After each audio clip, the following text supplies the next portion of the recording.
नमो नमः सर्वेभ्य मम प्राणः प्रणामः। प्राचीन भारते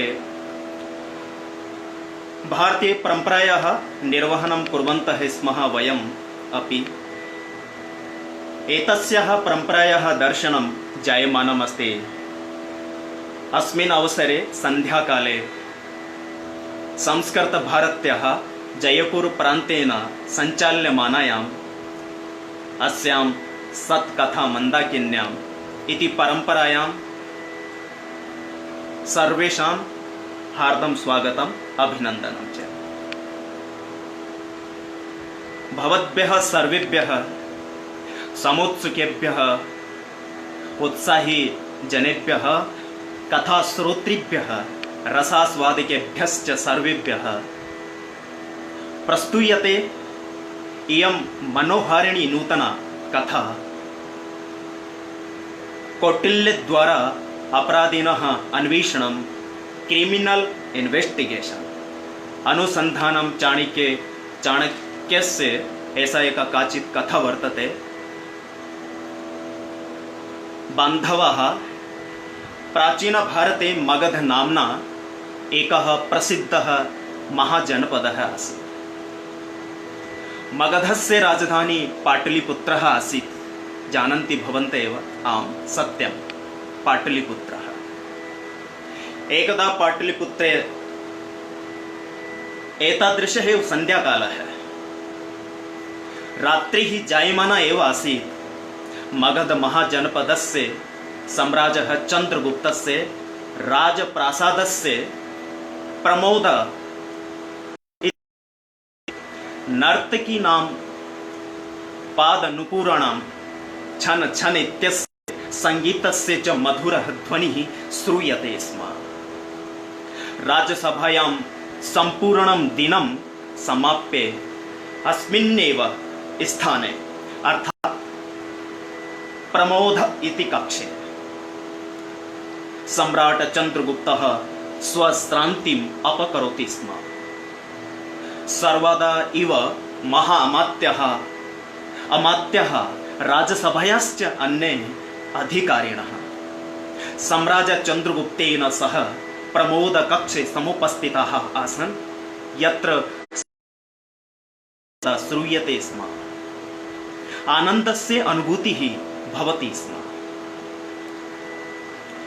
परं तस्मिन् दिवसे सम्राट चन्द्रगुप्तः स्वयं तत्र अनुपस्थितः आसीत्। सर्वे अपि अधिकारिणः आगताः आसन्, परञ्च सम्राट चन्द्रगुप्तः तत्र न प्राप्तः। कुत्र आसीत् सः? तेन स्वमन्त्रिभिः सह भाव्यम् आसीत्, परन्तु सम्राट चन्द्रगुप्तः राजप्रासादस्य मन्त्रणा कक्षे उपस्थितः आसीत्। सः स्वमुख्य परामर्शदात्री कौटिल्येन सह एकं महत्त्वपूर्णं परामर्शं कर्तुम् इच्छति स्म। कौटिल्यः न केवलं सम्राजः चन्द्रगुप्तस्य मुख्य परामर्शकः आसीत्, अपितु सः बाल्यकालादेव मित्रं, दार्शनिकः, मार्गदर्शकश्च आसीत्। स च सम्राटः सः तु कौटिल्यस्य बुद्धिमत्तायाः प्रत्युत्तरस्य च प्रशंसकः आसीत्। वस्तुतः चन्द्रगुप्तः कौटिल्यस्य एतदर्थं ऋणी आसीत् यत् सः कौटिल्यः तं चन्द्रगुप्तं तदा अचिनोत् यदा सः चरवाहः आसीत्, ग्वालः आसीत्, एकः ग्रामीणः आसीत्। तथा च शनैः शनैः कौटिल्येन एकः महान् योद्धा निर्मितः, बहु प्रयासः। इदमेव चन्द्रगुप्तस्य शारीरिकशक्त्याः तथा च अपार चातुर्येण सह कौटिल्यस्य असीमित बुद्धिमत्तायाः मिश्रणमासीत्, येन चन्द्रगुप्तः मगधस्य सम्राट् मौर्यवंशस्य च संस्थापकः सञ्जातः। दीर्घकालं यावत् कौटिल्यः सम्राजः चन्द्रगुप्तस्य महामात्यः आसीत्, परन्तु वयसि सञ्जाते सति तेन अस्मात् पदात् अवकाशः स्वीकृतः, अर्थात् सेवानिवृत्तिं प्राप्तवान्, रिटैर्ड् अभवत्। यद्यपि चंद्रगुप्तस्य आग्रहेण सः तस्य मुख्य परामर्शकत्वेन इति दायित्वम् अङ्गीकृतवान्। कौटिल्यः बहूनां विषयाणां ज्ञाता आसीत्, विशेषतः संस्कृते, अर्थशास्त्रे, शासनकलायां च तेन विद्वत्ता सम्पादिता आसीत्। कौटिल्यः सूत्रश्लोकादि रचनायां दक्षः आसीत्। यद्यपि सामान्यजनेषु सः चाणक्यः इति नाम्ना प्रसिद्धः आसीत्, विद्वांसः तं कौटिल्यदेवः इति नाम्ना जानन्ति स्म। तस्य बुद्धिमत्तायाः, चिन्तनशक्तेः, दूरदर्शितायाश्च कापि प्रतिस्पर्धा एव नासीत्। कौटिल्यः स्वसमयम् अर्थशास्त्रमिति एकं महत्त्वपूर्णं ग्रन्थं रचयितुं यापयति स्म। यः शासनकला, अर्थव्यवस्था, युद्ध, विदेश नीति विभिन्नादि विषयाणाम् उपरि आसीत्। यस्मिन् च साम्राज्यस्य राजलोकजीवनस्य सकलतथ्यानि समाहितानि आसन्। कौटिल्यः चन्द्रगुप्तं स्वपुत्रमिव मन्यते स्म।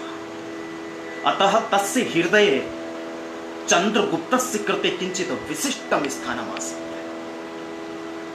चन्द्रगुप्तः अपि स्वमार्गदर्शके अत्यधिकं विश्वासं करोति स्म। यदा कदापि तेन कस्मिंश्चित् महत्त्वपूर्णपक्षे स्वीकरणीयः भवति स्म, परामर्शः स्वीकरणीयः भवति, चन्द्रगुप्तः कौटिल्यम् एव आह्वयति, आचार्यम् एव आह्वयति। स च अपि समस्या समाधानाय झटित्येव मन्त्रणाकक्षे भवति स्म। एकदा चन्द्रगुप्तः कौटिल्येन सह तस्य गृहे, ध्यानेन शृण्वन्तु भवन्तः, अत्र ध्यानं दातव्यम्।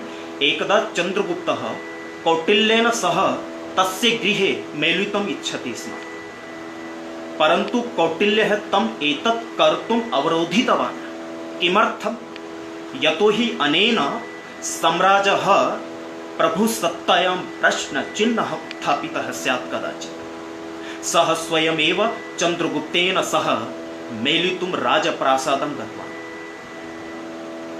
चन्द्रगुप्तस्य सन्देशं सम्प्राप्य तस्मिन् दिवसे अपि एकं क्षणम् अपि नष्टम् अकृत्वा मन्त्रणाकक्षे प्रविष्टः। द्वौ अतिरिच्य तत्र कोऽपि न आसीत्, यतोहि साक्षात् एषः आदेशः प्रदत्तः आसीत् यत् कस्यचिदपि अन्तः प्रवेशः न स्यात् मन्त्रणाकक्षे। तत्र केवलं चाणक्यः पुनश्चन्द्रगुप्तः द्वौ एव आस्ताम्। भवान् मां किमर्थं मेलितुम् इच्छति स्म पुत्र? कौटिल्यः अतीव संयमितस्वरेण सम्राजं चन्द्रगुप्तं पृष्टवान्। तदा सम्राट् चन्द्रगुप्तः तस्याः अतीव गभीरायाः सूचनायाः विषये कौटिल्यं बोधितवान्। या सूचना टङ्कशालायाः, अर्थात् टङ्कशाला इत्युक्ते टक्शाल इति वदामः, प्रधानाधिकारिणा प्राप्ता आसीत्। राजकोषे बृहत् संख्यायां कूटमुद्राः प्राप्ताः सन्ति। कूटमुद्रा इत्युक्ते जालिमुद्राः। विचित्रवार्ता इयम् अस्ति यत् एताः कूटमुद्राः अल्पमूल्यवर्गस्य न भूत्वा उच्चतममूल्यवर्गस्य, अर्थात् पणस्य अणुहरणं वर्तते। पणः इत्युक्ते यथा भारतीयमुद्रा रुपया अस्ति, तदा तस्मिन् काले चन्द्रगुप्तस्य शासनकाले अपि पणः इति नाम्ना एका मुद्रा आसीत्, तस्य नाम पणः। तर्हि पणस्य अणुहरणम् आसीत्। अणुहरणम् इत्युक्ते नकली इति वदामः सामान्यरूपेण। प्रत्येकं पणः रजतेन निर्मितः भवति स्म। तस्य च एकः मानकभारः आसीत्। मानकभारः अर्थात् स्टैण्डर्ड् वेट् आसीत्, स्टैण्डर्ड् वेट्। एतदुपरि सर्वप्रथमं मुद्राणां प्रधाननिरीक्षकस्य दृष्टिः पतिता। यदा सः सम्यक् विगणनस्य उद्देश्येन उचितवर्गे स्थापयितुं प्रत्येकं शतपणसमूहस्य परीक्षणं कुर्वन् आसीत्, शतपण समूहस्य, अर्थात पणानां शतपणानाम् एकः समूहः भवति स्म। एतद् तस्य एक सम्यक् भारः अर्थात स्तरानुगुण भारः परीक्षणाय तद् शतपण समूहस्य भारस्य परीक्षणं कुर्वन् आसीत्। मगधस्य प्रत्येकं नगरे आहत मुद्राः 5 मार्क्ड कोइन, 5 मार्क्ड कोइन अर्थात 5 चिह्नानि भवन्ति स्म मुद्रायां। तर्हि मगध साम्राज्ये एतादृशी व्यवस्था आसीत् मुद्रा प्रचलनस्य, यत् यथा 5 नगराणि सन्ति चेत् प्रत्येकं नगरस्य पृथक् पृथक् चिह्नं भवति स्म। यथा प्रथमनगरस्य पृथक् भिन्नं चिह्नं, द्वितीयनगरस्य भिन्नं चिह्नं, तृतीयनगरस्य भिन्नं चिह्नम्। अनेन किं भवति, यथा करनिर्धारणसमये करस्य पुनर्भरणसमये यदा टैक्स डिपोजिट कारणीयं भवति तदा कस्य नगरस्य मुद्रा अर्थात करः नागतः, तर्हि चिह्नद्वारा एव तत्र अभिज्ञानं भवति स्म। यस्य नगरस्य या मुद्रा आसीत् तादृशस्य चिह्नस्य युक्त विशिष्ट मुद्रा यदि राजकोषे न प्राप्ता अस्ति, तेन ज्ञातुं शक्यते यत् अमुक नाम्नः नगरस्य करः इदानीं न आगतः अस्ति। अतः कोऽपि व्यक्तिः करस्य चौर्यहार्यं न कर्तुं शक्नोति। एतादृशी उत्तमा व्यवस्था आसीत् टैक्स स्वीकरणस्य। येन केन नगरेण करस्य यदि पुनर्भरणं न कृतम्, एतन्मुद्राणां भारकरणसमये निरीक्षकः अपश्यत् यत् प्रत्येकं शतपणानां भारः निर्धारितमानकभारस्य अपेक्षया न्यूनः आसीत्। एतावदेव न, नाणकस्य उपरि निर्मितः प्रतीकः अपि त्रुटिपूर्णः आसीत्। निसन्देहः ताः कूटमुद्राः आसन्। यदा अहं किञ्चित् इदानीम् एकम् उदाहरणं दर्शयामि, इदानीमपि प्रचल्यमाना अस्ति एषा मुद्रा अस्माकं भारतदेशे अपि। यदा 10 रूप्यकाणां नाणकः अस्ति, पश्यतु, एषः नाणकः तर्हि शुद्धनाणकम् इति अस्ति। पुनश्च एषः किञ्चित् अशुद्धम् अस्ति, अर्थात् चिह्न भिन्नः, अर्थात् चिह्नस्य अत्र भिन्नता वर्तते। एतदर्थम् एव एतस्य नाणकस्य एषः नाणकः अनुहरणं वर्तते। तदा यदि एतादृशी समस्या भवति तदा मुद्रा सञ्चालने बहु कष्टम् आयाति। सर्वाधिकसङ्कटस्य वार्ता इयम् आसीत् यत् इमाः कूटमुद्राः तेषां पणानाम् अनुहरणं तु एव याः मगधस्य राजधानी पाटलिपुत्रस्य कृते सिद्धाः कृताः। पाटलिपुत्रस्य कृते निर्मितेषु पणेषु द्वाभ्यां पृथक् शृङ्गाभ्यां सह एकः वृषभः आसीत्, परन्तु कूटमुद्रासु वृषभस्य एकः शृङ्गः आसीदेव, एकः एव शृङ्गः आसीत् वृषभस्य। स्थितेः गम्भीरताम् अवगच्छन् प्रधाननिरीक्षकः अस्य विषये प्रधानाधिकारिणं सूचितवान्। प्रधानाधिकारी सम्राजं चन्द्रगुप्तम् एतस्य विषये शीघ्रं सूचितवान्। तेन सम्राजं दर्शयितुं काश्चन कूटमुद्राः अपि प्रेषिताः।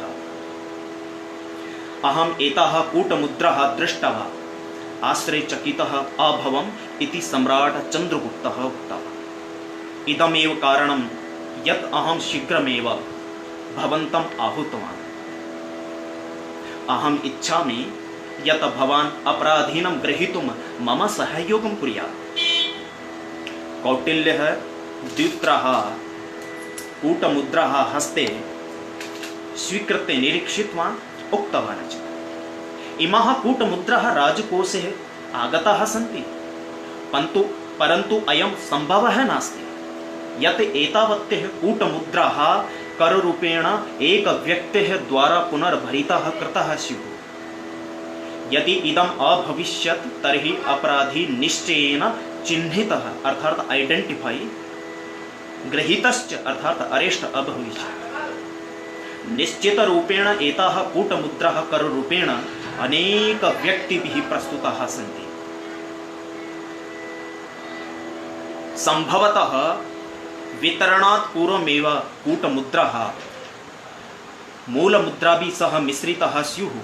इदमपि भवितुं शक्यते यत् यैः एताः कूटमुद्राः निक्षेपिताः अर्थात डिपोजिट कारिताः ते मूलनाणकेषु अनुहरणनाणकानां मिश्रणस्य अनभिज्ञः स्युः। प्रश्नः अयम् अस्ति यत् एतादृशीं बाधां कः उत्पादयति। अतिगाढचिन्तायां निमग्नः सम्राट् चन्द्रगुप्तः कौटिल्यस्य शब्दान् अनुवदितवान्। एतां बाधां कः उत्पादयन् अस्ति, कुत्र? एतत् अवगन्तुं सामान्यं कार्यं नास्ति। यथा पश्यन् अस्ति यत् सर्वाः कूटमुद्राः निर्मातुम् एतादृशैः त्रुटिपूर्णप्रतीकैः सह समाहातचिह्नस्य प्रयोगः कृतः अस्ति। अहं मन्ये यत् द्वित्राः न सन्ति, अपि तु इदं कस्यचित् एकस्य व्यक्तेः कार्यं वर्तते। परन्तु सः दुण्डुकः कः? दुण्डुकः अर्थात् कपटी कः, मूर्खः, दुष्टः कः अस्ति? सम्राट् क्रोधेन अपृच्छत्, पुत्र एतावान् अधीरः मा भवतु। सम्राजः एतावता शीघ्रेण धैर्यपातं न करणीयं, न शोभते। पश्यतु सर्वाः अपि कूटमुद्राः पूर्णपणाः सन्ति। कापि न तु अर्धपणः वर्तते, नैव चतुर्थांशपणः। अल्पमूल्यवर्गस्य पणः तु अत्र सन्ति एव न। एतस्य तात्पर्यम् अस्ति यत् येनापि एताः कूटमुद्राः निर्मिताः सन्ति तस्य धनाढ्यैः जनैः सह सम्पर्कः वर्तते। संभवतः एतादृशैः धनाढ्यैः व्यापारिभिः सह येषाम् अत्र प्रतिदिनं पूर्णपणानां विनिमयः भवति। यदि अवलोकयामः तर्हि एषः कोऽपि सामान्यकपटप्रबन्धस्य विषयो नास्ति। कूटमुद्राः निर्मातुम् उच्चस्तरीयदक्षतायाः अनिवार्यता भवति। सा कस्य पार्श्वे भवितुं शक्नोति? वस्तुतः सा दक्षता कस्यचित् अनुभविनः स्वर्णकारस्य पार्श्वे एव भवितुं शक्नोति। एतावदेव न, एतादृशस्य स्वर्णकारस्य पार्श्वे यः बृहन्मात्रायां रजतस्वर्णादिमूल्यवतां धातूनां व्यापारी स्यात्, एतादृशस्य स्वर्णकारस्य कृते बृहन्मात्रायां रजतक्रयणं सरलम् अस्ति। कोऽपि तस्योपरि संशयं न करिष्यति। स्वर्णकारेतरः कोऽपि अन्यः व्यक्ति भविष्यति तर्हि तस्योपरि जनानां ध्यानं गमिष्यति एव। तथा च सः सहजतया अवगन्तुं शक्यते। इदानीं कौटिल्यः अनुमानं कुर्वन्नेवासीत् यत् सम्राट् चन्द्रगुप्तः उत्थितवान्, अवदच्च सम्प्रति अहं सर्वेषां स्वर्णकाराणां कार्यक्षेत्राणां ग्रहाणां च अन्वेषणस्य आज्ञां पाटलिपुत्रस्य नगरपालिकेभ्यः ददामि, कश्चिदपि न संरक्षिष्यते। कौटिल्यः तम् आसन् ग्रहणार्थं संसूचितवान्। भवान् एवं मा विस्मरेत् यत् इदं केवलम् आवयोः अनुमानं वर्तते। कौटिल्यः तं किञ्चित् ताडितवान्। किम् अनुमानाधारेण कश्चित् प्रगृहीतुं शक्यते वा? नैव। एतस्य कृते अस्माकं पार्श्वे दृढप्रमाणं स्यात्। कौटिल्यः क्षणं यावत् स्थितवान्, पुनश्च अवदत्, आम्, पाटलिपुत्रस्य सर्वेषां स्वर्णकाराणां कार्यक्षेत्राणां ग्रहाणां च अन्वेषणं सरलं वर्तते, परन्तु तस्य प्रभावः घातकः भवितुमर्हति। इदं सत्यं वर्तते यत् केवलम् एकः एव दोषी वर्तते। सर्वेषाम् अन्वेषणेन ते सर्वे जनाः क्रूराः क्रुद्धाश्च भविष्यन्ति। एतदतिरिच्य सर्वैः ज्ञातः अपि भविष्यन्ति। मगधे सर्वत्र वितरिताः सञ्जाताः। अनेन अव्यवसरिष्यति। स्वाभाविकः वर्तते यत् अनेन सम्राजः प्रशासनिकक्षमतायाः उपरि प्रजानां विश्वासोऽपि निर्बलः भवितुं शक्नोति। पराजितः राजा अन्ये शत्रवश्च सम्राजः विरुद्ध जनान् प्रति संप्रयुज्य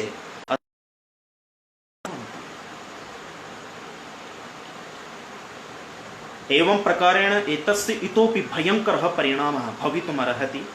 स्वकीय क्रोधस्य व्यापक परिणामान् अवगच्छन् सम्राट् विनम्रतापूर्वकम् अपृच्छत्, आचार्य वयम् अपराधिनं कथं गृहीष्यामः?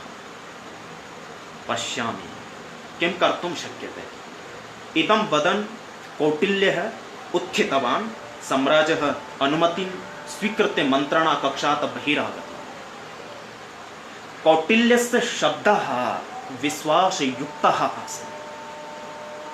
सम्राजः विश्वासः आसीत् यद् एतस्य रहस्यस्य शीघ्रातिशीघ्रं समाधानं भविष्यति, अपराधी च गृहीष्यते, यतो हि कौटिल्येन स्वस्कन्धयोः एतस्य उत्तरदायित्वं स्वीकृतमस्ति। प्रसन्न मनसा किंचित समयं सुखेन यापयितुं सम्राट् चन्द्रगुप्तः प्रमोदकक्षं प्रति गतवान्। राजप्रासादात् निर्गत्य कौटिल्यः स्वगृहं पुनरागतवान्। अग्रिमः प्रातः सर्वदैव तेन एकैकशः कतिपयैः आगन्तुकैः सह वार्ता कृता। प्रातः बृहत् संख्यायां जनैः सह सम्पर्कः इति कौटिल्यस्य एका दिनचर्या आसीत्। सः प्रतिदिनं जनैः सह मेलितुं गच्छति स्म।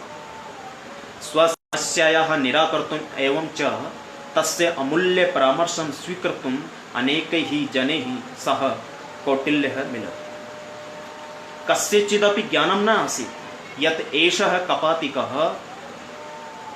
कपातिकः अर्थात् अन्वेषणकर्ता, क्रिमिनल इन्वेस्टिगेटर, यः कौटिल्यस्य गुप्तचरेषु एकः आसीत्। तेन सह मेलनस्य एकं गुप्ता अभियानम् आसीत्। कपातिकः निर्दिष्टः आसीत् यत् स्वकीयम् अभिज्ञानम् आच्छादयितुं सः प्रतिदिनं स्वरूपं परिवर्तयेत्, वेशभूषां परिवर्तयेत्। तेन एकः संकेतः दातव्यः भवति स्म, यः केवलं कौटिल्यं तस्य वास्तविकं स्वरूपं प्रकटयति स्म। तस्मिन् दिवसे द्वारपालेन आगन्तुकेषु एकः साधुः दृष्ट्वा तस्य क्रमागमने तेन साधुः कौटिल्येन सह मेलनं कारितः। कथनस्य आवश्यकता नास्ति यत् सः साधुः कपातिकः आसीत्, अन्वेषणकर्ता आसीत्। प्रकोष्ठे प्रवेशानन्तरं सः स्वस्य अभिज्ञानं कारयितुं सर्वप्रथमं कौटिल्यम् अभिज्ञानचिह्नं दर्शितवान्। तदनन्तरं कौटिल्येन कपातिकस्य कर्णे किञ्चित् उक्तम्। तदनन्तरं सः झटिति प्रकोष्ठात् बहिर्निर्गतवान्। अग्रिमे दिवसे कौटिल्यः सम्राजं चन्द्रगुप्तं प्रति आश्वासनयुक्तम् एकं गुप्तसन्देशं प्रेषितवान्, यत् निश्चयेन वयं तम् अपराधिनं 7 दिवसेषु गृहीष्यामः, यः कूटमुद्राः निर्माति। यद्यपि 4th दिवसे एव नगरपालः अपराधिनं प्रगृहीतवान्। अपराधिनः पार्श्वे कूटमातुम् उपयुज्यमानानि उपकरणानि रजतस्य कानिचन लोष्ठानि, काश्चन पूर्णार्धकूटमुद्राः आसन्। नगरपालः अपराधिनं कैश्चित् साक्षिभिः सह सम्राजः चन्द्रगुप्तस्य सम्मुखे प्रस्तौति। अपराधिना कूटमुद्राणां निर्माणस्य गम्भीर आरोपणम् अस्वीकरणस्य तु कश्चित् प्रश्नः एव नासीत्। सम्राट् तं शीघ्रातिशीघ्रं राज्यं त्यक्त्वा गमनाय उक्तवान्। एतदतिरिच्य सम्राट् अपराधिनः सम्पत्तिं प्रतिग्रहीतुम् आदिष्टवान्। परन्तु एतस्य रहस्यस्य कथं समाधानम् अभवत्, कथं च अपराधी रूपाभिग्रहीतः। रूपाभिग्रहीत इत्युक्ते कैच रेड हैंड अर्थात रंगे हाथों इति गृहीतः। वस्तुतः इयं हृदयाह्लादिका कथा वर्तते। कौटिल्य कपातिको अतिरिच्य कस्यचिदपि एतस्य आभासः न आसीत्। कपातिकेन तथैव अन्वेषणम् आरब्धं यथा कौटिल्येन सह निर्दिष्टः आसीत्। सर्वप्रथमं तेन तादृशानां स्वर्णकाराणाम् अन्वेषणस्य प्रयासः आरब्धः ये वृहन्मात्रायां रजतं क्रीणन्तः आसन्। तेन अभिज्ञातः यत् एतादृशः त्रयः स्वर्णकाराः आसन्।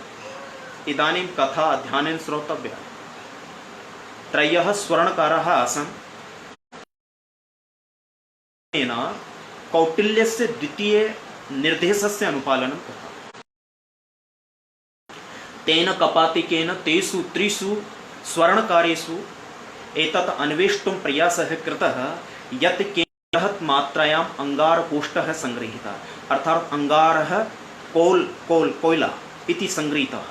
यतो हि रजतलोष्ठानां वाञ्छित आकारे स्वरूपे च परिवर्तनाय तापस्य च अनिवार्य स्तरं वर्धयितुम् अंगारस्य आवश्यकता भवति। तदनन्तरम् उचिताकारे परिवर्तनस्य अनन्तरं तस्योपरि प्रतीकचिह्नं निर्मीयते, एका मुद्रा स्थाप्यते। तिसृषु संदिग्धव्यक्तिषु एकेन बहु दीर्घकालात् अंगारः न कृतः, कोल न कृतः। सः वस्तुतः बृहन्मात्रायां रजतं संग्रहीतुम् इच्छति स्म, यतो हि तस्मिन् समये रजतस्य मूल्यं न्यूनम् आसीत्। सः तस्य उपयोगम् आगामिनि दिवसेषु अथवा मासेषु आभूषणानि कर्तुम् इच्छति स्म। यदा रजतस्य मूल्यम् अधिकं भविष्यति तदा सः इतोपि लाभं प्राप्तुं शक्नुयात्। एतदर्थं तेन रजतस्य संग्रहणं कृतम्।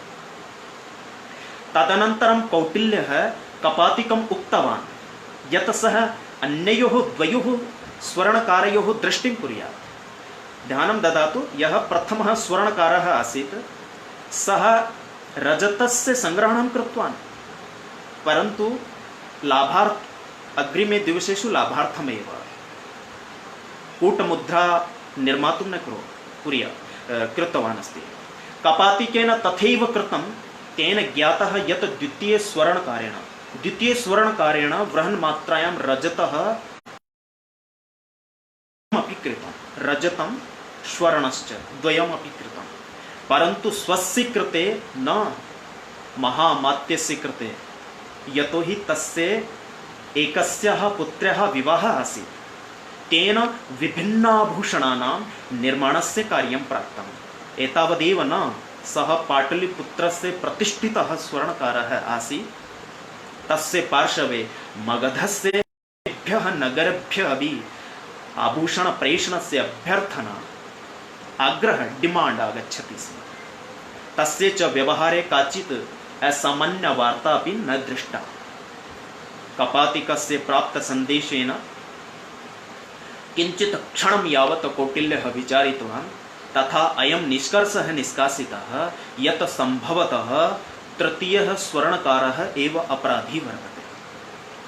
कौटिल्यः दार्ढ्येन अस्यां वार्तायां विश्वसिति यत् केवलं संशयमात्रेणैव, संशयस्य आधारेणैव कश्चिदपि प्रगृहीतः न स्यात्, अरेष्ट न स्यात्।